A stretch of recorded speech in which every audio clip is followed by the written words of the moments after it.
Bonjour, je vais vous faire une présentation sur la découverte des couleurs, un peu les éléments les plus généraux qu'on peut donner sur les couleurs qui vous permettront de comprendre pourquoi on les utilise en couleur thérapie et éventuellement après vous pourrez voir d'autres vidéos qui vont vous expliquer l'action des couleurs ou par exemple les couleurs au travers du chemin de vie. Voilà, je vais me présenter, je m'appelle Hugues Leroy, je suis ostéopathe depuis 1996 et en fait j'associe à mon travail l'utilisation des couleurs depuis une vingtaine d'années, depuis plus de 20 ans.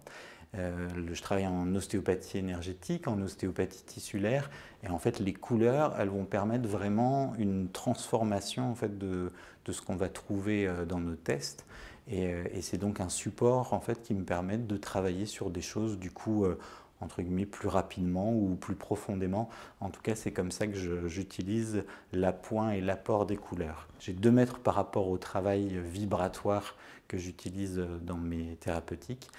D'abord Gérard Guignot qui, notamment au travers du NEMI, la structure de formation par laquelle on vous donne ces éléments.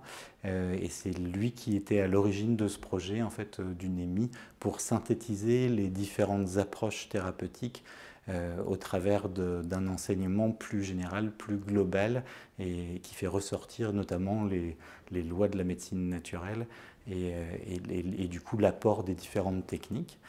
Donc ça c'est Gérard Guignot et d'autre part le docteur Bourdin qui en France est très connu pour avoir développé l'approche vibratoire au travers de l'utilisation des couleurs et des sons. Alors quand on parle des couleurs, on va voir qu'on va d'abord faire un petit rappel sur qu'est-ce que sont les couleurs, l'origine de la lumière, la relation qu'il peut y avoir entre la lumière et la vie, qui va nous donner toute l'importance du fait d'utiliser ces fréquences liées à la lumière, ces fréquences colorées qui vont nous permettre d'avoir une action thérapeutique. Le premier élément qui nous vient quand on parle des couleurs, j'ai l'impression que c'est cette image qu'on a d'Isaac Newton. Il fait passer au travers d'un petit trou dans une paroi la lumière au travers d'un prisme et il va se rendre compte que sur un écran, sur une surface qui est en face, il va y avoir une diffraction de la lumière blanche dans les 7 couleurs. À l'époque, ils avaient déterminé 7 couleurs, dans les 7 couleurs qui correspondent aux couleurs de l'arc-en-ciel, au dégradé des couleurs de l'arc-en-ciel. Donc à l'époque, pour Newton, l'idée c'était qu'on avait un modèle corpusculaire, c'est-à-dire que la lumière c'était de la matière, c'était des éléments corpusculaires avec 7 couleurs qui correspondaient à 7 particules de taille différentes. On verra qu'il va y avoir un peu cette bataille-là, ou en tout cas ce rapport-là dans la lumière, toujours entre le côté corpusculaire, matière, et le côté ondulatoire de la lumière. Donc c'est la première image qu'on peut avoir un peu pour nous comme référence de effectivement ce que représentent les couleurs.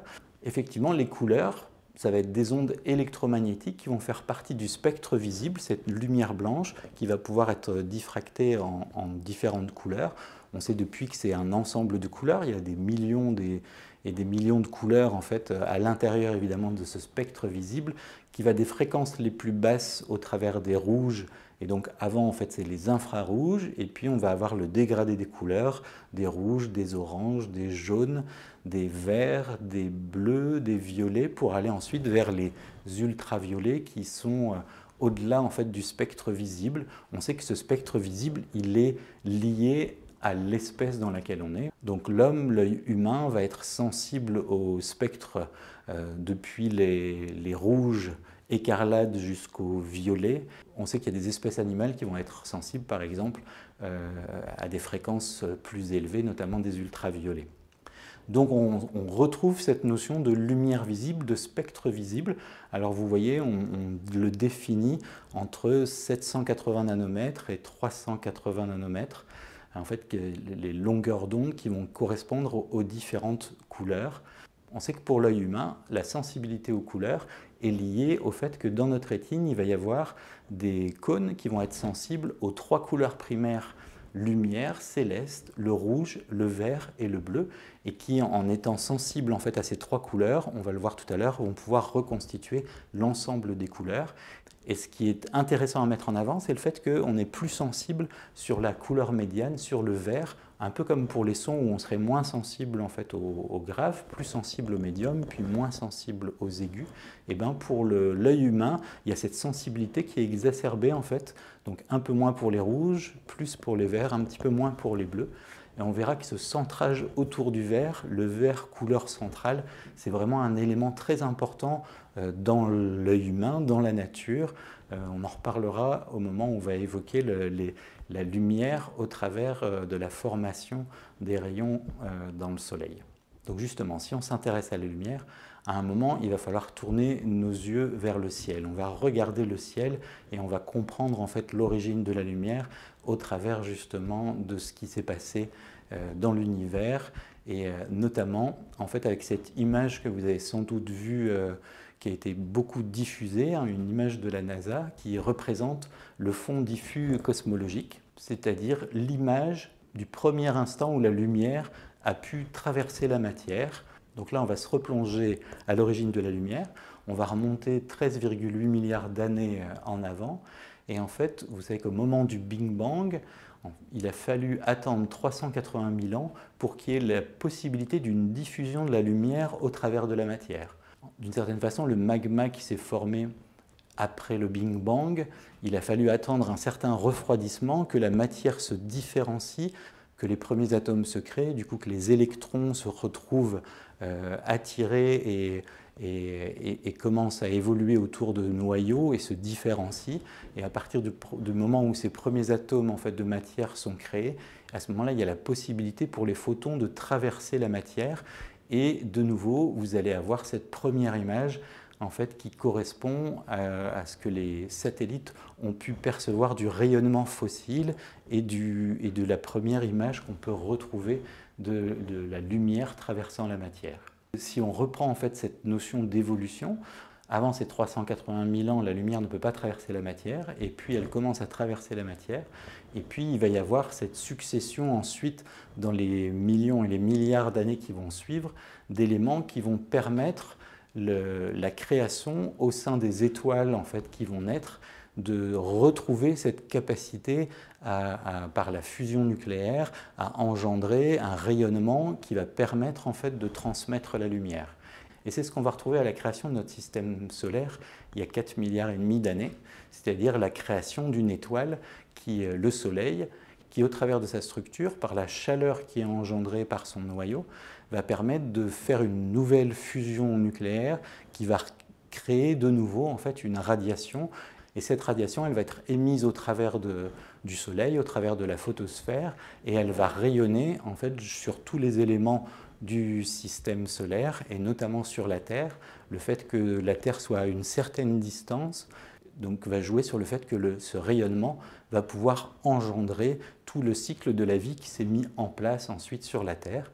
Vous voyez sur ce schéma que effectivement tout le rayonnement allant des fréquences les plus basses aux fréquences les plus hautes, et notamment avec le spectre de la lumière visible en son centre, va pouvoir irradier la Terre et lui apporter de la chaleur, mais lui apporter aussi toutes ces fréquences qui vont permettre l'apparition de la vie, puis la poursuite de l'évolution.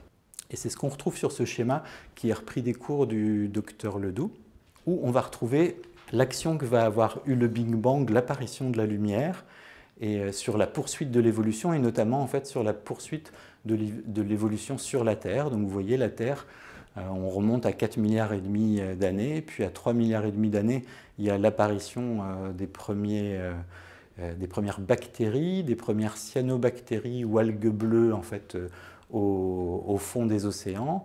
On sait que si on veut avoir par exemple un rapport avec les couleurs, les premières algues qui sont apparues, elles vont avoir eu des couleurs spécifiques. Elles vont avoir eu des couleurs spécifiques en fonction de la profondeur à laquelle elles étaient et du coup en fonction des irradiations qui vont pouvoir aller jusqu'à une certaine profondeur et des fréquences colorées qui vont pouvoir aller à une certaine profondeur.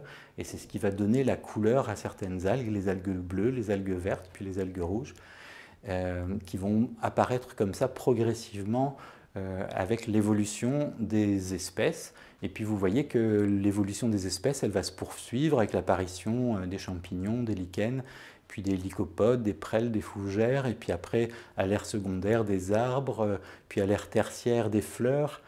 Donc ça veut dire qu'il va y avoir une évolution, et cette évolution, on va voir tout à l'heure, mais on va partir de quelque chose qui est très indifférencié et pour aller vers quelque chose de plus en plus différencié, pour aller vers la fleur. Et si on reprend la partie relative aux couleurs, et puis vous avez cette apparition, en fait cette explosion de couleurs qui apparaît au moment de l'apparition des fleurs.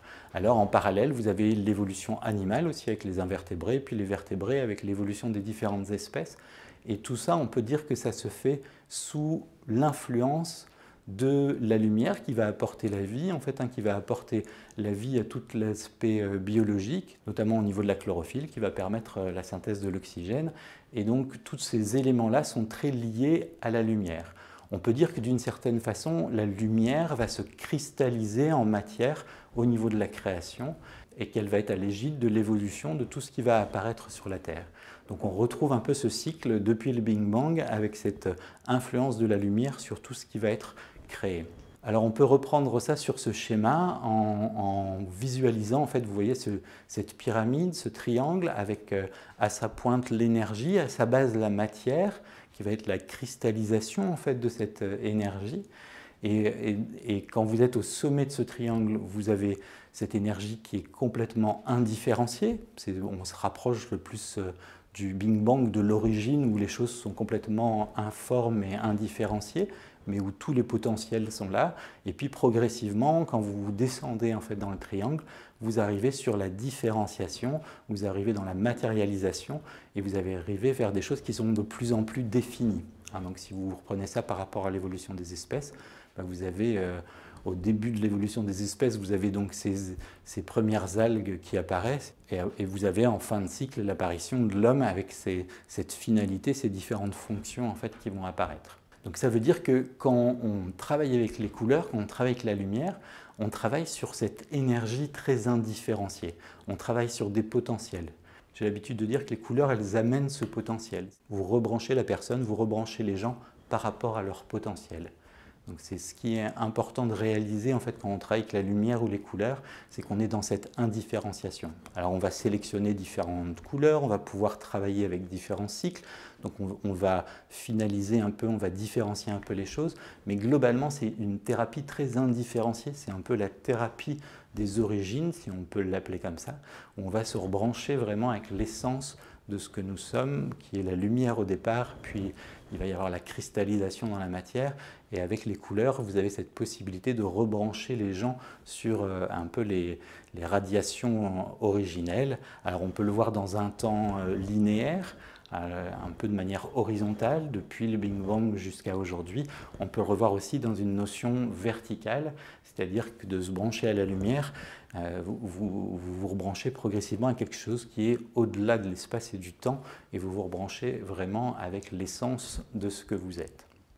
Alors maintenant, si on revient à un côté plus pratique, là on était parti un peu dans les étoiles, maintenant on peut revenir à un côté plus pratique pour découvrir vraiment ce que sont les couleurs. Alors j'aime bien reprendre cette phrase d'Hubert Reeves, « Je ne vois pas la lumière, mais c'est par la lumière que vous émettez que je vous vois ». Donc on va réaliser, on va voir qu'effectivement dans le noir, entre guillemets, il n'y a pas de couleur. Donc la projection de la lumière va amener l'apparition des couleurs sur les objets qui sont autour de vous et qui vont vous permettre de voir les choses différemment, de ressentir les choses différemment, vibratoirement différemment, parce qu'elles ne vont pas être de la même nature, elles ne vont pas être de la même couleur. Voilà, l'idée c'est de revenir à quelque chose de très pratique et de se dire, tiens, quand je vois un objet, pourquoi cet objet est de cette couleur et qu'est-ce que ça va apporter comme influence le fait qu'il soit d'une couleur ou d'une autre. Alors il faut bien réaliser, vous le voyez sur ce schéma-là, que quand vous voyez un objet bleu, ça veut dire que l'objet, la matière de l'objet va réfléchir, va refléter la fréquence bleue, mais qu'elle va absorber, on va le voir, toutes les autres fréquences. Donc il y a une histoire d'absorption et de réflexion de fréquences. Là, vous voyez par exemple une surface rouge. Qu'est-ce qui se passe quand vous voyez une surface rouge? L'objet est rouge, ça veut dire qu'il renvoie le rouge, mais ça veut dire qu'il absorbe toutes les autres fréquences. Une surface noire, qu'est-ce que ça représente? C'est une surface qui va absorber toutes les fréquences qui sont autour d'elle, mais qui ne va pas réfléchir de fréquences. Donc vous ne voyez pas de couleur. En fait, elle absorbe toutes les autres fréquences. Donc un objet noir, il va absorber toutes les fréquences et il ne renvoie aucune fréquence. Une surface blanche à l'opposé, elle ne va rien absorber et elle va retransmettre toutes les fréquences et donc recréer la lumière blanche d'une certaine façon. C'est-à-dire que vous n'avez pas d'absorption et vous avez une rediffusion de l'ensemble du spectre. Déjà au niveau énergétique, on peut voir qu'il y a une différence entre le noir et le rouge, c'est-à-dire le noir il va absorber l'énergie, le blanc il va au contraire rediffuser l'énergie. Vous le savez, quand vous avez par exemple une voiture l'été de couleur blanche, eh ben, elle va en général être plus préservée de la chaleur qu'une voiture noire qui va absorber en fait toute la lumière et l'énergie et du coup la chaleur. Donc ça c'est un peu ce principe-là.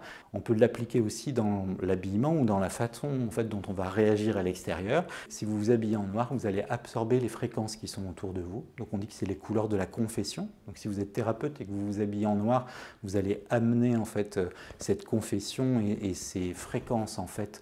Vous allez les absorber et les intégrer, les assimiler. Par contre, si vous vous habillez en blanc, vous allez au contraire vous protéger de cette influence extérieure. Donc c'est pour ça que c'est la couleur qu'on va utiliser par exemple chez les thérapeutes. Quand vous ne voulez pas vous faire parasiter par les énergies extérieures, ben vous vous habillez en blanc et du coup vous êtes protégé. Les gourous ils vont s'habiller de blanc pour être protégés de tous les gens qui les suivent et qui entre guillemets, pourraient parasiter leur énergie. Donc il y a vraiment cette notion-là déjà énergétique qu'on peut retrouver entre la couleur blanche et la couleur noire. Alors là, maintenant, la notion que je voudrais aborder, c'est la notion de couleur et de complémentaire. Le fait que les couleurs sont liées à des complémentaires. Et on verra en fait ce que représente en fait cette notion d'axe entre couleur et complémentaire. Et c'est quelque chose qu'on va beaucoup utiliser en fait en couleur thérapie. Donc là, si vous regardez, c'est un test en fait que vous pouvez retrouver sur Internet assez facilement. Si vous cherchez sur illusion d'optique, vous allez retrouver ce test assez facilement. Donc vous voyez que vous devez regarder en fait au centre de votre écran. Et puis vous avez ces disques magenta, ces disques roses en fait qui vont apparaître successivement puis qui vont tourner comme ça autour d'un cercle. Et si vous vous branchez et que vous gardez votre regard au centre en fait sur la croix, vous allez voir progressivement que vous ne voyez pas simplement en fait des disques roses, mais vous allez avoir des disques verts qui vont apparaître. À un moment, vous ne voyez même plus de disques roses, vous ne voyez que des disques verts. En fait, l'ordinateur, le logiciel, il ne vous envoie que des disques roses. Mais par contre, votre œil va former la couleur complémentaire au magenta, qui est le vert. Et c'est ça qui fait que vous allez avoir par un phénomène de rémanence, on appelle ça un phénomène de rémanence au niveau de la rétine. En fait, vous avez une saturation des récepteurs au niveau du rose et du coup, vous avez une réaction où votre œil va travailler sur la couleur complémentaire et va former la couleur complémentaire. Vous pouvez avoir la même chose en diffusant une couleur, par exemple un spot de couleur sur une surface blanche. Vous la laissez pendant un moment, puis vous éteignez la diffusion de la couleur et vous allez voir que votre œil va synthétiser la couleur complémentaire. C'est d'ailleurs une méthode de test qu'avait utilisé le docteur Dominique Bourdin à un moment en fait, pour tester la façon dont on réagit à une couleur. Et individuellement, chacun réagit de manière particulière, donc va synthétiser plus ou moins facilement la complémentaire de chaque couleur qui est projetée. Donc c'était une façon de comprendre, de réaliser comment réagissait la personne aux différentes couleurs. Alors c'est une notion vraiment très importante en couleur thérapie parce que ça va être un peu toujours la base de notre traitement en couleur thérapie, c'est l'aspect réactionnel. C'est le fait qu'on va réagir à la couleur en fonction de sa complémentaire. De nouveau, si on le voit par rapport à la couleur en fait, qui est portée, quand vous portez un pull de couleur rouge, vous allez renvoyer du rouge, mais vous allez absorber la couleur complémentaire qui est le cyan. Entre guillemets, vous allez renvoyer une fréquence et puis vous allez garder l'ensemble des autres fréquences. Si on les associe, l'ensemble des autres fréquences, on forme la couleur complémentaire. Ça va être un peu la définition d'une couleur par rapport à sa complémentaire. Si on associe l'ensemble, du coup on retrouve du blanc. Ça veut dire que si j'associe toutes les autres fréquences plus le rouge, je retrouve du blanc. C'est la définition d'une couleur complémentaire quand on les projette. Si j'associe du rouge avec du cyan, qui est sa couleur complémentaire, je retrouve du blanc, je retrouve la lumière blanche. C'est la définition d'une couleur complémentaire. Et bien, au niveau de notre corps, au niveau de nos yeux, c'est ce qui se passe, vous avez pu le voir sur le test, et par analogie, on peut voir que ça se passe comme ça partout sur notre corps, où nous allons à chaque fois travailler sur cette notion d'axe entre une couleur et sa complémentaire. Quand j'ai besoin d'une couleur, en général, c'est parce que je vais aller guérir une blessure sur sa complémentaire, une couleur sur laquelle c'est plus difficile. Donc si je reprends ça sur le fait de projeter en fait une couleur. Par exemple, je vais projeter du turquoise. En projetant du turquoise, je vais faire réagir la personne sur l'axe entre turquoise et sa complémentaire, l'écarlate, et donc je vais lui faire synthétiser de l'écarlate. Il va réagir au niveau des fréquences en travaillant sur la couleur complémentaire qui va être l'écarlate. Cet axe entre deux couleurs complémentaires, le turquoise, l'écarlate, on l'a appelé l'axe affectif parce que le turquoise va représenter la capacité d'aimer ou de se sentir aimé. Il va être très en lien avec le plexus cardiaque. Et de l'autre côté, l'écarlate, il va correspondre à la façon dont j'ai été reconnu, quand je me suis incarné. On verra que l'écarlate, c'est la première couleur à se mettre en place, c'est au moment de l'incarnation. C'est comment j'ai été reconnu par mes plus proches, par mes parents, comment je suis reconnu par mon conjoint, par mes enfants.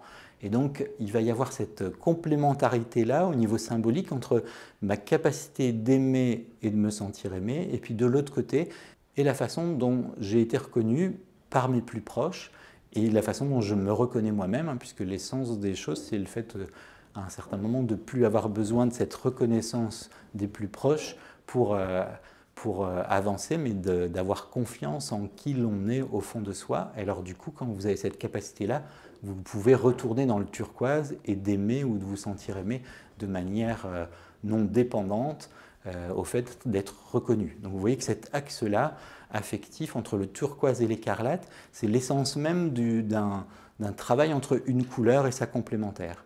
Et en fait, quand vous allez rechercher, les gens qui vont aller rechercher beaucoup de turquoise, en général, c'est qu'ils ont une difficulté au niveau de l'écarlate.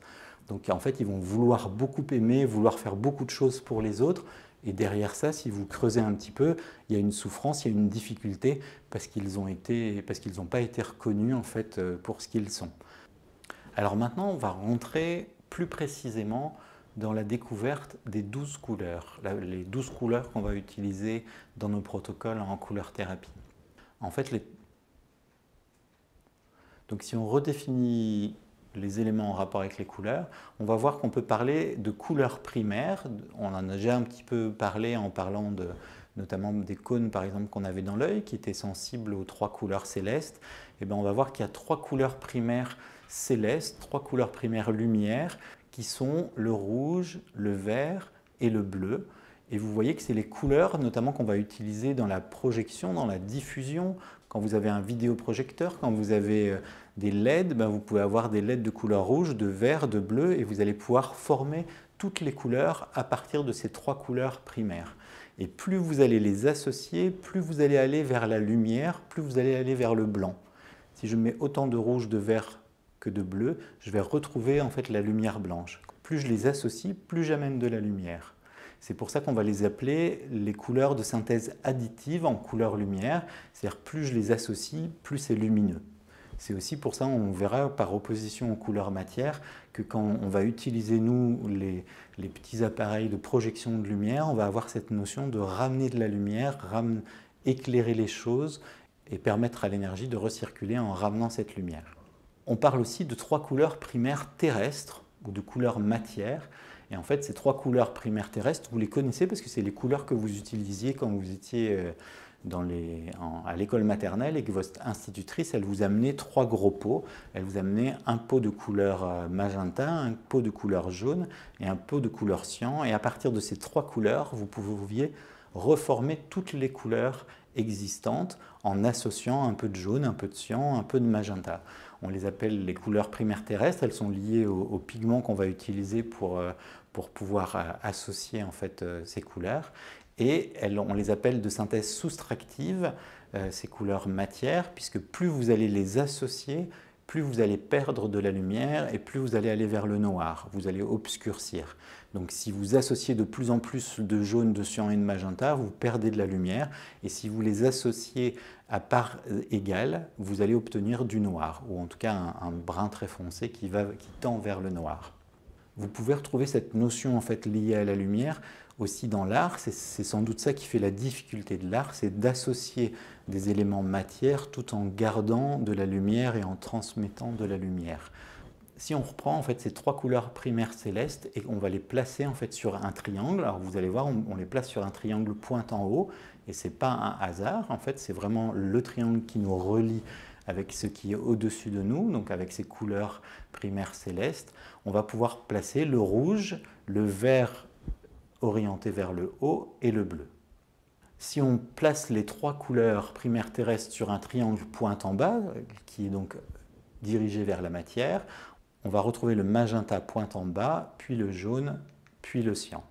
Maintenant, si on associe ces deux triangles, on va former un hexagramme, le sceau de Salomon, avec le triangle pointe en haut où on retrouve le rouge, le vert, le bleu, et puis le triangle pointe en bas avec le magenta, le jaune et le cyan.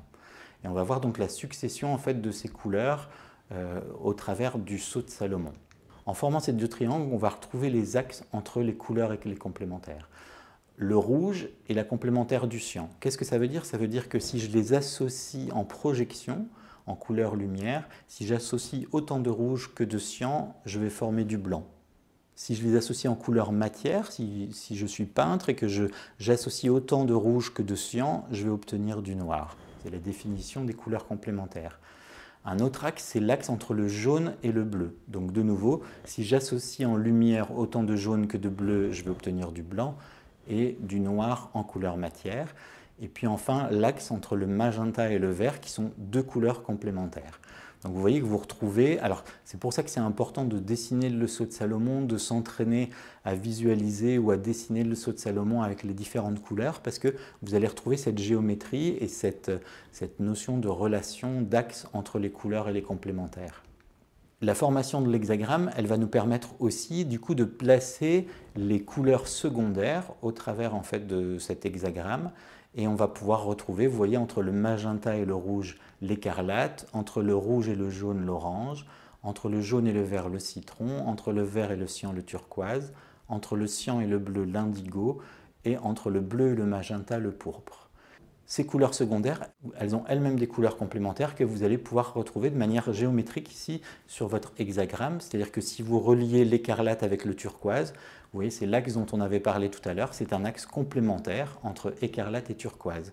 Si vous reliez l'orange indigo, c'est un axe complémentaire entre la couleur orange et la couleur indigo. Si vous reliez le citron avec le pourpre, vous avez de nouveau un axe couleur et complémentaire.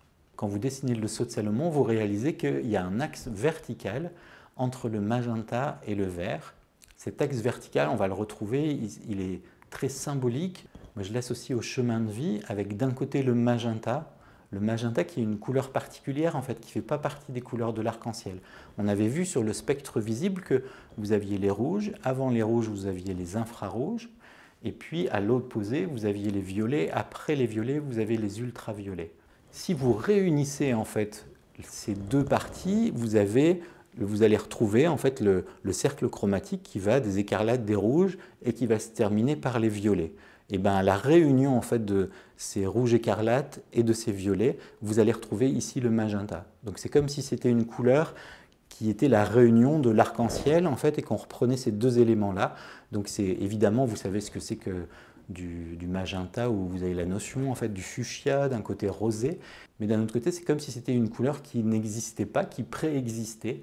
Et alors c'est très étonnant parce que si vous le mettez en lien avec le vert qui est la couleur complémentaire du magenta, par exemple, regardez la nature autour de vous, quelle est la couleur de la nature? C'est vert, on l'associe toujours en fait ce vert à la couleur de la nature, au côté chlorophyllien.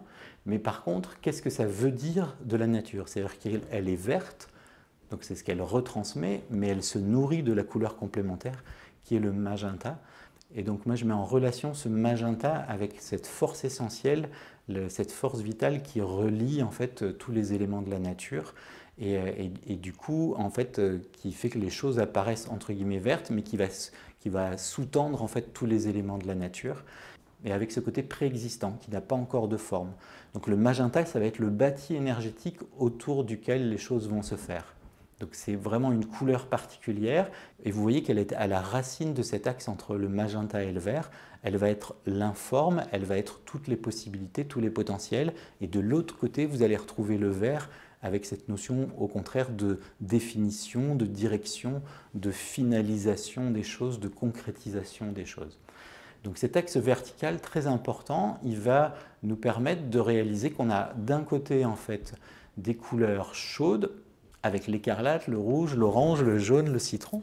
Et de l'autre côté de l'axe, on va retrouver les couleurs froides avec le turquoise, le cyan, l'indigo, le bleu, le pourpre.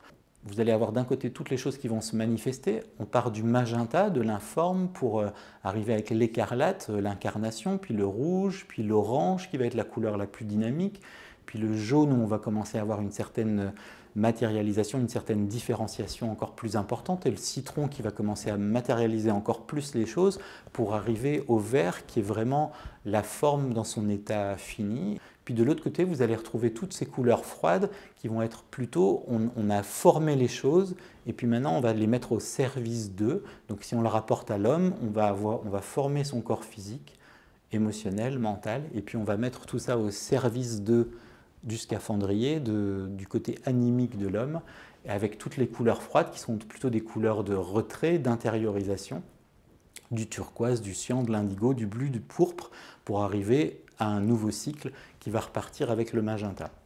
Pierre Van Obergen, qui est un chromothérapeute qui travaille en Suisse, qui a travaillé avec Dominique Bourdin, en fait, ils ont défini 4 cadrans où on va retrouver donc des propriétés particulières en fait, à des couleurs situées sur ces 4 cadrans. On va retrouver les vraies couleurs chaudes, le rouge, l'orange, le jaune.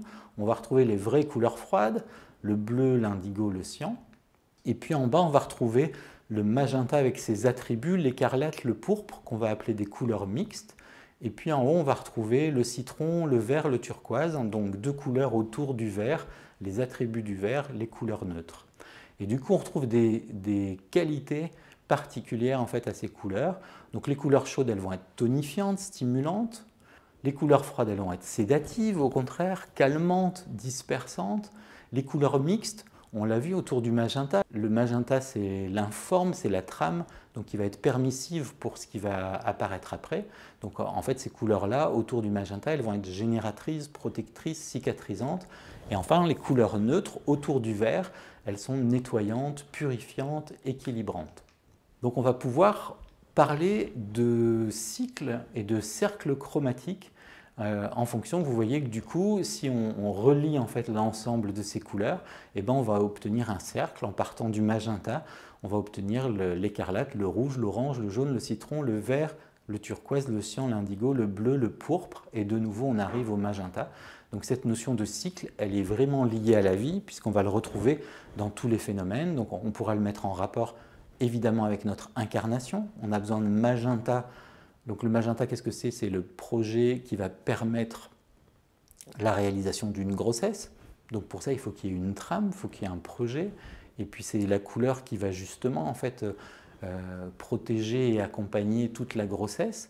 Et puis il va y avoir l'écarlate qui va être la première couleur vraiment d'incarnation, qui va être en lien avec nos centres les plus bas d'incarnation, de prise à la terre d'une certaine façon.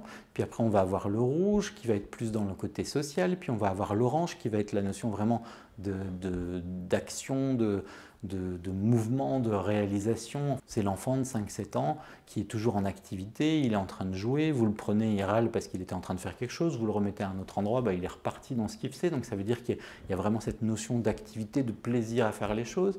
Et puis à un certain moment, toute chose n'est pas bonne pour soi, donc il va y avoir besoin du jaune pour trier un peu ce qui est bon pour soi et ce qui n'est pas bon pour soi. Puis avec le citron, on va encore plus définir, matérialiser les choses, notamment au niveau mental, construire des choses pour pouvoir répéter, faire les choses de manière plus efficace et pertinente. Et puis on va arriver au vert où on a réalisé les choses, on est à l'âge de sa vie où on commence à réaliser sa mission et à avoir l'outil pour pouvoir réaliser ce qu'on doit faire dans sa vie.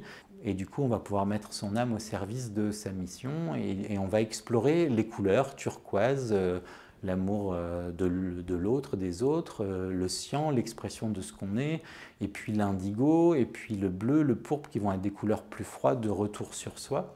Donc vous voyez qu'il y a un cycle comme ça qu'on peut relier à la vie. Ça peut être lié à un projet. Si vous avez un projet, il faut qu'il y ait du magenta. Vous voulez acheter une maison.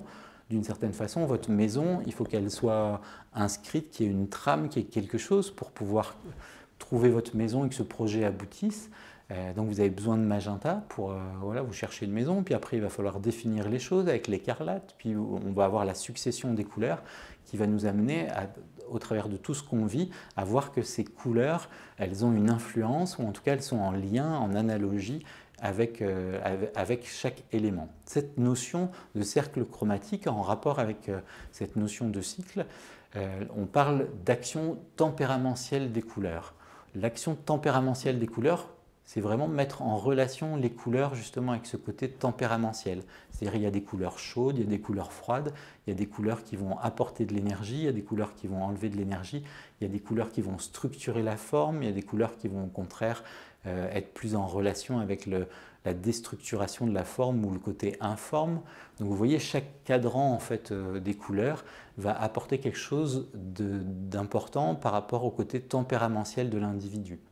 Mais les couleurs, on peut les voir aussi dans une notion verticale. Si vous mettez l'arc-en-ciel à côté du corps humain, vous allez avoir les basses fréquences qui sont liées, l'écarlate, le rouge, avec nos racines. On va voir le vert, il va être lié plutôt à la partie centrale du corps, notamment au niveau du plexus solaire. Et puis on va avoir le pourpre qui va nous relier à ce qui va être au-dessus de nous. Et bien cette vision verticale des couleurs, c'est ce qui va être du coup beaucoup plus en rapport avec notre chemin de vie. Donc quand on recherche les couleurs de la personne en fonction en fait, de son chemin de vie, on va retrouver cette notion un peu d'échelle avec le lien qu'on peut faire au niveau des centres énergétiques ou des chakras, où on va évoluer des fréquences les plus basses aux fréquences les plus hautes, et en fonction des expériences qu'on a faites, on va plutôt se refermer sur un niveau ou une couleur, où on va plutôt s'ouvrir ou accepter la couleur comme un don et une façon de progresser. Donc c'est comme ça qu'on va s'ouvrir ou se fermer à certaines fréquences. Et ça, on n'en parlera pas aujourd'hui puisque ça nous ferait rentrer en fait dans une compréhension des couleurs qui va être plus profonde. Je vous propose de le retrouver sur une petite vidéo de quelques minutes qui présente un peu le rapport entre les couleurs et le chemin de vie. Mais surtout, si vous voulez aller plus loin, je vous invite à participer à nos formations. Et surtout, je vous invite, si vous ne l'avez pas vu, à voir aussi la vidéo du webinaire qu'on a fait sur l'action des couleurs, comment on réagit aux couleurs, quels sont les outils qu'on va utiliser en couleur thérapie et qu'est-ce que ces outils nous disent en fait de notre fonctionnement. Donc vous pouvez poursuivre par la vidéo du webinaire du 24 février si vous n'avez pas encore eu l'occasion de la voir. Et surtout, je vous invite à venir participer aux formations qu'on fait sur la couleur thérapie. On a refondé cette formation pour la rendre plus professionnalisante, pour la rendre plus efficace pour vous, c'est-à-dire de ressortir vraiment avec une confiance dans les outils liés à la couleur thérapie. Cette formation, donc, elle se fait sur 7 jours. Donc cette année, c'est 4 jours du 17 au 20 mars 2022, puis ensuite 3 jours du 10 au 12 juin 2022. C'est une formation qui est complète, qui est synthétique, et qui va de la détoxination au chemin de vie, c'est-à-dire ce côté tempéramentiel des couleurs, jusqu'au côté de la vision verticale des couleurs et ce que les couleurs nous amènent par rapport à la compréhension, à l'aide sur notre chemin de vie. Donc dans notre approche, que ce soit en ostéopathie énergétique ou que ce soit avec les couleurs, on se base beaucoup sur une observation. Donc l'observation de la façon dont la personne se tient, dont les différents étages fonctionnent, où est la vitalité. Donc ça permet de mettre en évidence les ressources, la vitalité, les blocages chez la personne. Et puis on se sert de tests qui vont nous permettre de confirmer en fait ces blocages. Et on va aller du plus superficiel vers le plus profond. Donc du coup, on commence par tester le cycle des entrailles, puis après on va tester plus en profondeur la vitalité des différents organes, et puis après on va s'intéresser à des aspects plus profonds, que ce soit au niveau glandulaire ou encore plus en relation avec justement le chemin de vie, les centres énergétiques, les chakras, où on va tester les différents éléments pour voir à quel niveau se situe le blocage. Les traitements, allez voir la vidéo qui parle de l'action des couleurs et vous verrez qu'on a la possibilité d'utiliser des outils très simples comme les filtres, mais qui ont une action déjà très profonde, et puis après de projeter de la lumière avec des outils qui sont encore relativement simples, et puis après de travailler avec les cycles de couleurs pulsés qui permettent un travail très réactionnel, très revitalisant en fait pour la personne. On va travailler vraiment sur la réaction vitale de l'individu. Voilà, merci de votre écoute et au plaisir de vous retrouver lors d'un webinaire ou lors d'une formation en présentiel. Nous serons heureux de vous accueillir. À bientôt. Au revoir.